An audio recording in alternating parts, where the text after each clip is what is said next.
Hey, everybody, welcome to the Addiction Unlimited podcast, where you get to learn everything you want to know about addiction and recovery. I'm your host, Angela Pugh, co-founder of Kansas City Recovery, life coach, and recovering alcoholic. To learn more about me, you can listen to episode 0 on your podcast app or find us on the web at addictionunlimited.com. Hello, my friend. Have you ever wondered if someday you'll be able to drink again? Wondering if you quit for a few months, a year, or even multiple years, if you'll be able to come back around and drink like a quote unquote normal person? I'm willing to bet if you're listening to this podcast right now, you've had these thoughts. And today we're going to take a deep dive into the absolute truth about the whole situation. We're going to talk about the different levels on the spectrum of problematic drinking, when you hit the point of no return, and why that happens no matter who you are or how high functioning you may be. This is Addiction Unlimited. I'm Angela Pugh, your personal life and sobriety coach to guide you through this journey to transform yourself and your life. And if you're done screwing around with all the starts and stops, you are in the right place. I remember when I was new to the quitting drinking game, and maybe this is the stage you're in now. I had stopped drinking for 30 days, not with the intention of quitting forever, but telling myself that I just needed to take a break, right? I just needed some time off, take a step back. And when that 30 days was up, my head was telling me all the right things. It was comforting me, telling me we have this under control. It was giving me the rationalization I needed, telling me we just stopped for 30 days. Now we know we don't have to drink every day. And it even gave me a little pep talk, telling me this time will be different. We'll try harder than we've ever tried before. We'll be more committed than ever. We'll just drink on special occasions. That's what I told myself. And if you're anything like me, you know exactly how that turned out. It only took me a couple of times of falling for those lies my brain liked to tell me before I finally learned my lesson. And I would love to tell you that it was this beautiful story about waking up one day and the birds were singing outside my window, and I just knew I would never drink again and my life was changed forever. But I definitely do not learn lessons quite that easily. Instead, I had to put myself through a bunch of trauma and drama and drive myself all the way to emotional bankruptcy before it finally clicked that my brain is a habitual liar. And I had to stop falling for the line of BS it was constantly feeding me. One thing you have to understand about sobriety is there's no way you'll stay sober if you can't be 100% real, raw, and honest about the situation you're in. And I was the same until I understood in my core that I had to end my toxic relationship with alcohol completely, breaking all ties. I struggled. You don't have to struggle. And I want to talk about 3 things today: the spectrum of alcohol use and abuse, the science, why it's not curable, and all the lies you'll read on the internet. So buckle up. That's what we're getting into today. And let's start with the spectrum, right? Use, misuse, abuse. We'll narrow it down to those 3. Use, I think, is probably pretty self-explanatory, right? This is when you first start drinking, having a couple of drinks, maybe having a couple of beers at a party, whatever. It's use. It's experimentation and use. You're just figuring things out, trying it out. Misuse is a little deeper, right? This is when you are starting to maybe use it a little more than you intended to. Maybe you're drinking more frequently than you would like to. Maybe you're having more drinks than you really want to have when you do have some drinks, and you're just misusing it. right? It's starting to become more of a habit than you're comfortable with. And maybe you've had some negative consequences. Maybe you've had what I used to call drunk bumps, right? Like I would trip, fall down, whatever, bruises and scratches from falling down or however they happen. Lord knows there's plenty of ways it can happen, and I could never tell you all the ways. But maybe you're starting to have some blackouts or stuff, those things that are making you kind of pay attention. And this misuse phase is usually when I say the red flags are really popping up, right? And for me, misuse, I would say, like you've heard me talk about when I was 25 is the first time I had a conscious thought, like, I wonder if I'm an alcoholic, because I was starting to recognize that I just did it maybe more often than other people did it, or it was just becoming too regular in my life. Like I wasn't having any major problems. I wasn't blacking out. I wasn't having legal problems. I wasn't having relationship or friendship problems. I didn't have any of that stuff at that time. But I definitely recognized that it was taking a more prominent seat in my life. And those were the only dots I was connecting in that misuse stage. And then you cross over into abuse. And abuse is when you're doing it despite some pretty negative consequences. Like this is when it becomes important, right? Like in the misuse stage, I would still go do things socially and go out places, go to parties, whatever, that didn't involve alcohol. I probably wouldn't stay very long in the misuse stage, but I would still go. Where once I was in the abuse stage, I really didn't do anything that didn't revolve around alcohol, right? It was going out to bars, or if it wasn't to a bar, it was a party, but drinking really was what everything else revolved around. And if it was a non drinking event, like if one of my friends was having a baby shower or something like that where there wasn't going to be drinks, I probably wouldn't go. And that's the abuse stage. And there's this really great chart. If you are in my Sober Society membership, it's in your member portal. You can log into Sober Society and go to the first 30 days tab and you'll see this chart. And it really is a great chart to break down kind of the stages and a lot of the emotional things that are happening in these different stages of use, misuse, and abuse.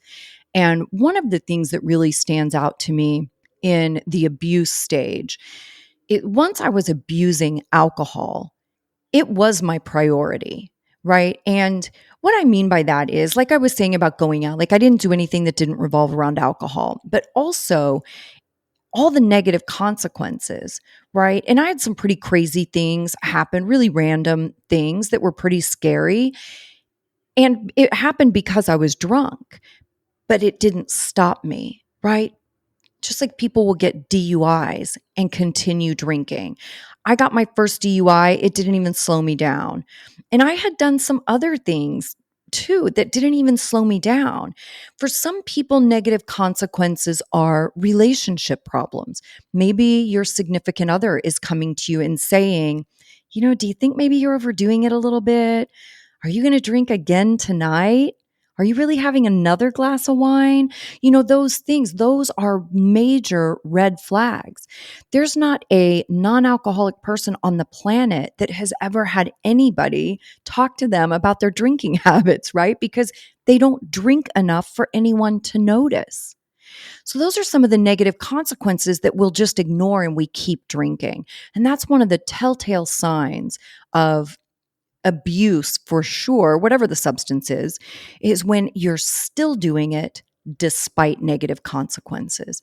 You're still doing it even when it's affecting your work performance. You're still doing it even after getting written up at work for being late. And really, you're late because you're hungover, right? You're sleeping in, you're missing things, you're disappointing your family.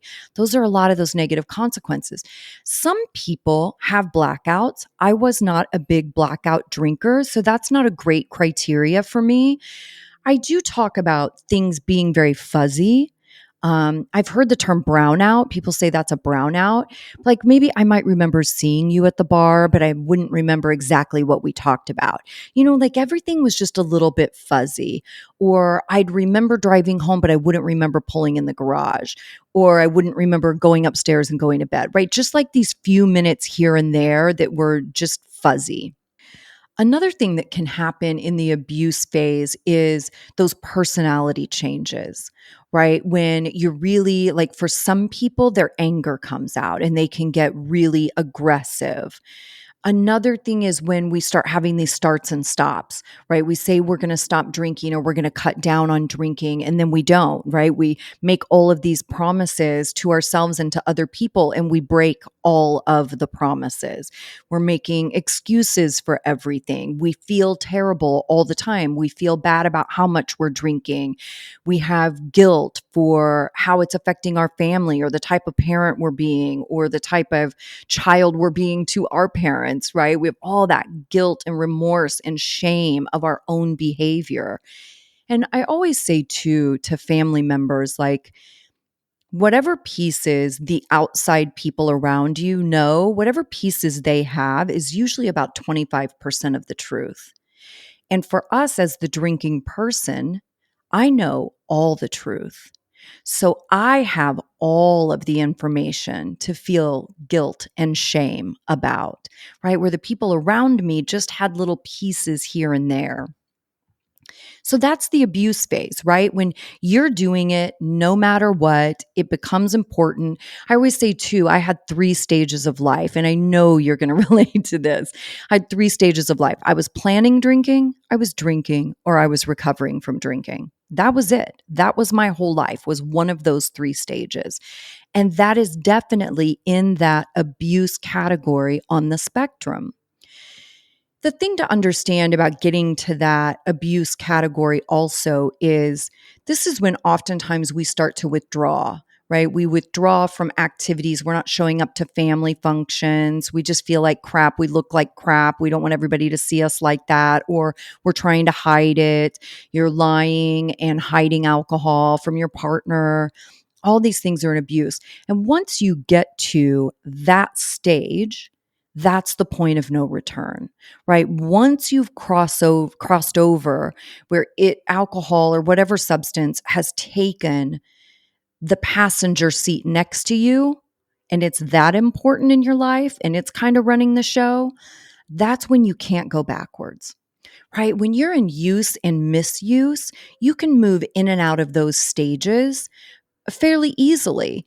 I've definitely worked with people in that misuse stage, dangerously close to abuse, right? But like if they're going through a major life event, like a divorce. I worked with a guy probably 10, 12 years ago, going through a divorce, and he drank pretty out of control through that divorce. But once he kind of got to the other side of it, working with me as his coach, also working with a therapist. He started to work through a lot of those issues. He started to work through his feelings, the resentments, the disappointment, all the things we feel when a relationship ends. Even if you know ending the relationship is good for you, you still have disappointment, anger, and resentment, right? So once he really worked through a lot of those things, he resumed his normal life where drinking wasn't front and center with him. So, in that use misuse, you can kind of go back and forth. You can still turn it around and cut back. But once you're in that abuse phase, that's where, as we say in 12 steps, we say, once you're a pickle, you can never go back to being a cucumber. And that's the truth. Once you're in that abuse stage of the game, it's very different and there's no turning back. I couldn't go back to just misusing, right? It had me at that point. So, Yale Medicine published in 2022. I want to start getting into the brain part of this. And I want you to I'm not going to bore you to tears because you guys know I'm obsessed with the brain, but I'm not going to make you fall asleep while you're trying to listen to a podcast. So, I'm not going to go too deep into the brain science, but I want you to understand the impact that substance abuse has on your brain so that you can understand when people say it's curable or someday you can drink again, there's not a lot to back that up, right? And Addiction really happens in the reward system of our brain, right? In the pleasure center. You'll hear those two terms more than anything else: reward center, pleasure center, reward system. And the reward system developed as a way to reinforce behaviors that we need to survive. Like eating, that's considered a natural reward, right? When you eat foods, all the reward pathways light up and they activate a chemical called dopamine. I'm sure you've heard of dopamine. And dopamine gives you a little jolt of satisfaction, right? It's a little feel good thing. And that's what encourages you to eat again, right? You get the positive reinforcement. You eat food, you get a shot of dopamine, you're like, oh, that feels good. Then that tells you, oh, I should eat again because that feels good. But when a person develops addiction to a substance, it's because your brain has started to change, right? And addiction is considered a brain disease. It physically changes your brain, right? And this happens because those addictive substances, whatever we use, alcohol, marijuana, cocaine, opiates, whatever the thing is, it gives us, instead of the little jolt of satisfaction you get from dopamine, it gives a surge of dopamine, right? And it floods the reward center 2 to 10 times more than a natural reward like eating. So the brain remembers this surge of dopamine and that euphoria, right? That's what the euphoria is. And it associates it with the substance. So over time, with chronic use, your brain adapts and it becomes less sensitive to dopamine, right? And now we're talking about tolerance. So your brain becomes less sensitive to the dopamine, but now it really wants the surge of dopamine. But now that you've built a tolerance, it takes more of the substance to generate the high level of dopamine surge that you want. And that's the essence of addiction. And too, I mean, I think most of us have this awareness. Addiction, again, any substance, it doesn't matter what it is. It affects so many different pieces of us, right? It causes problems with focus, memory, learning, decision making, judgment. All of those things are affected they're all affected when even if you're only drinking a couple of times a week, all of those things are affected. But certainly with long-term use, chronic use, we make all those things a lot worse.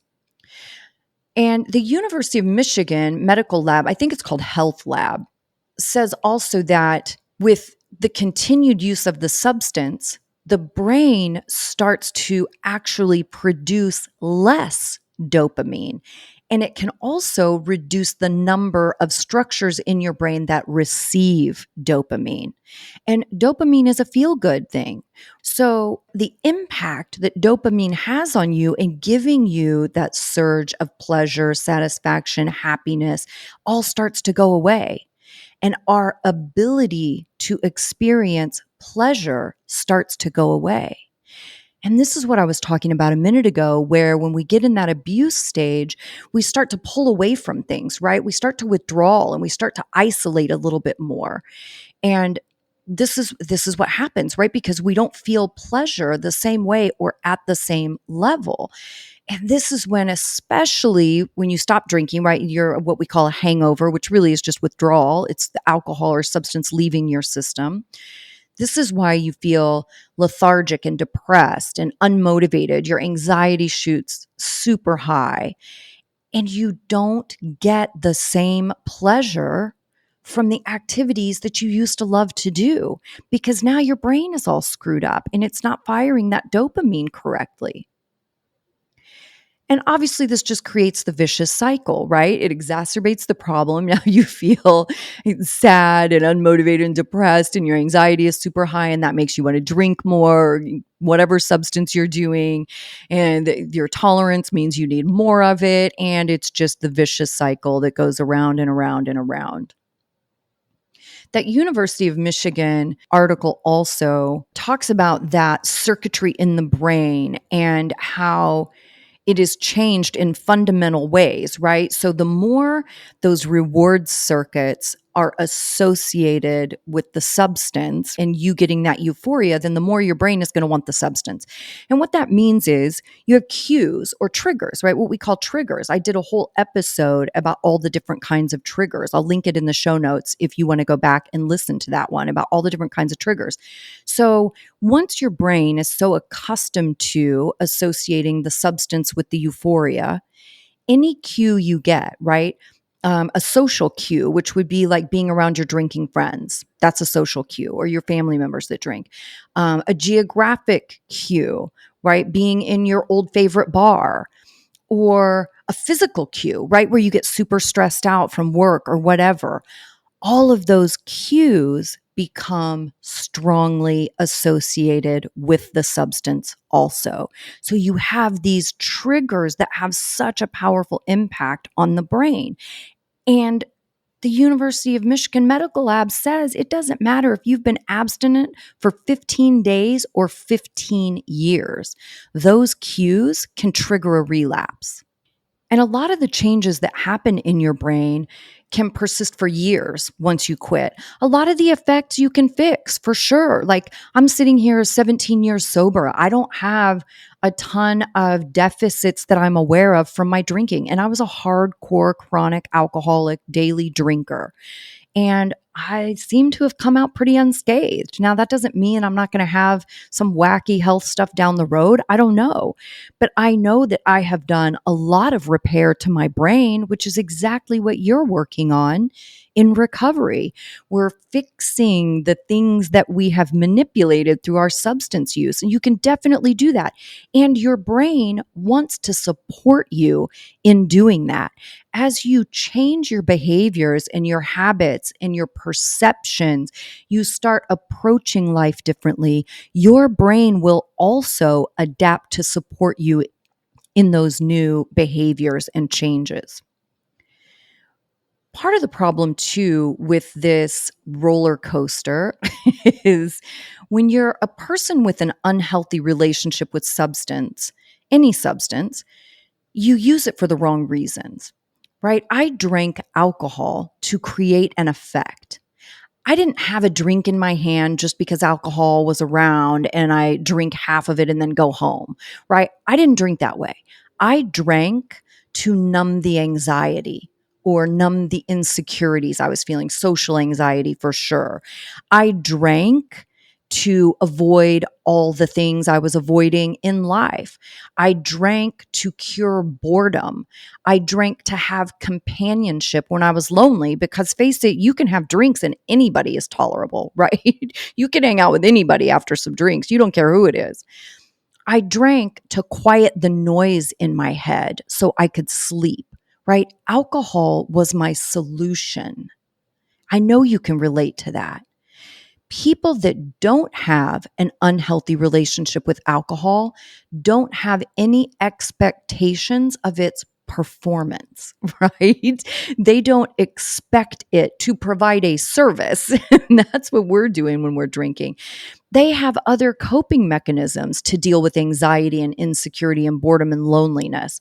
Alcohol isn't their solution to most of life's issues.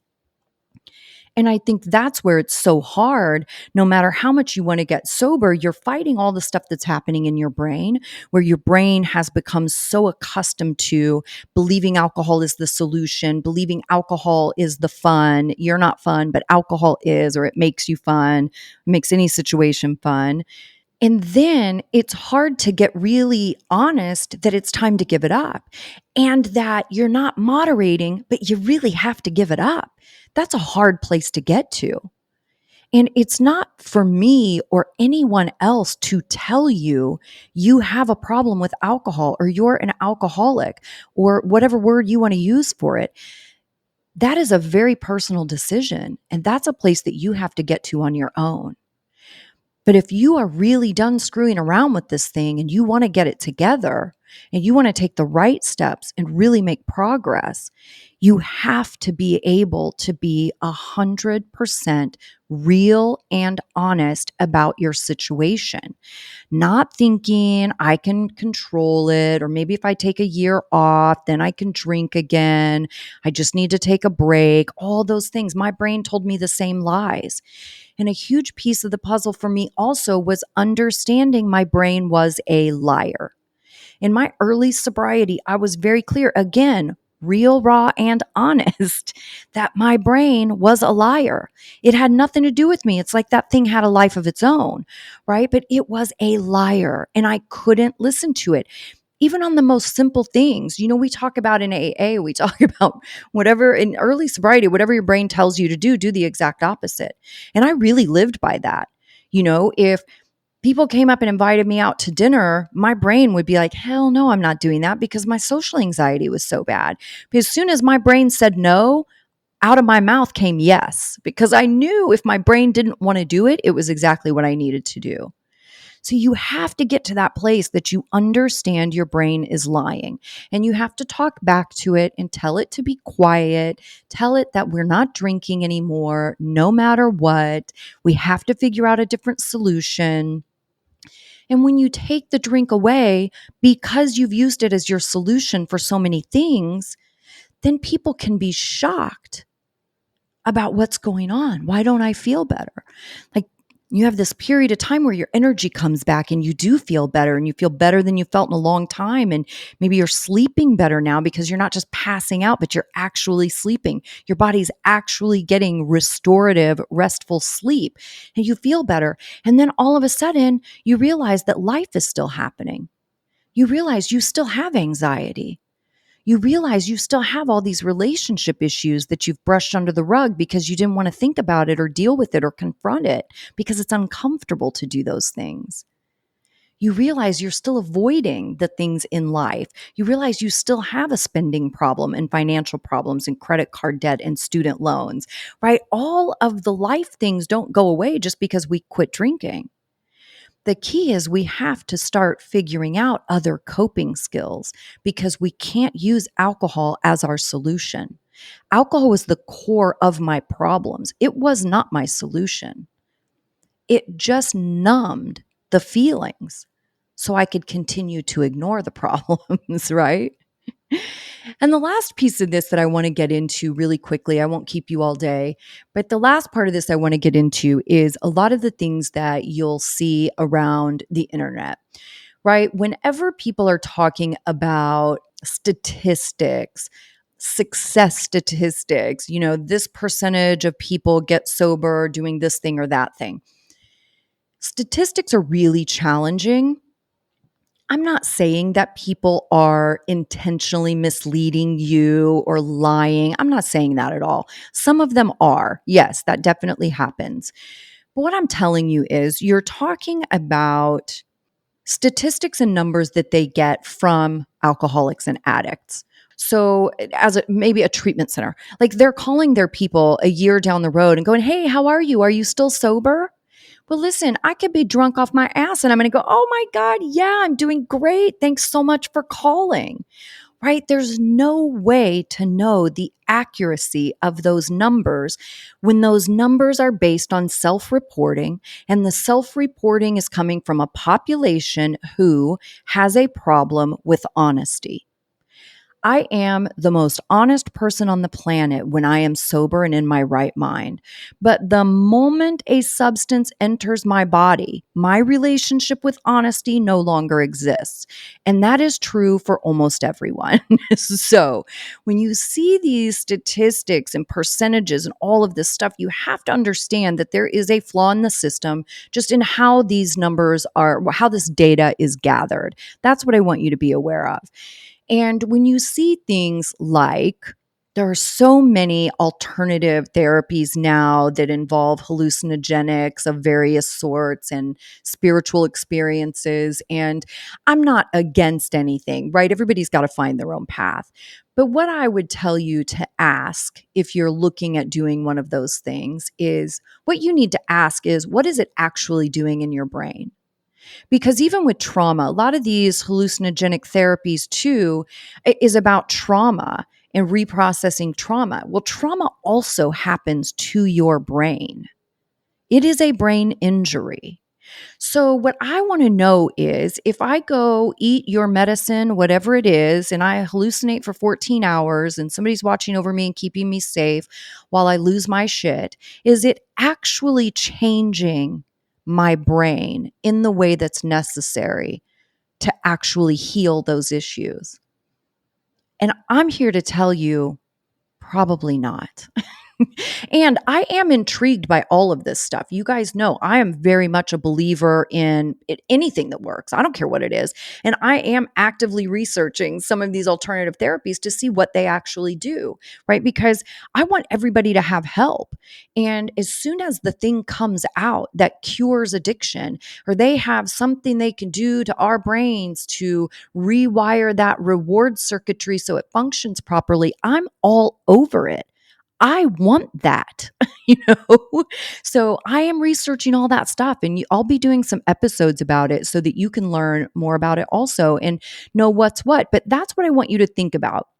When people are talking about, someday you can drink again. If you fix this, that, and the other thing, you'll be able to drink like a quote unquote normal person. You just have to be very wary of those claims because I'm telling you, in 15 years of working in addiction and literally thousands of people I have worked with, I have seen people return to some level of normal drinking 3 times. I will also tell you, 2 of those 3 times, they could drink in a more controlled manner, but they were also using other substances. It wasn't a true sobriety, no intoxicants, right? So there was still some kind of crutch there. And what happens is that we don't heal the underlying stuff, right? It doesn't matter, though, how much I heal my anxiety and how many coping skills I develop and how much I can manage my life and live happy and free.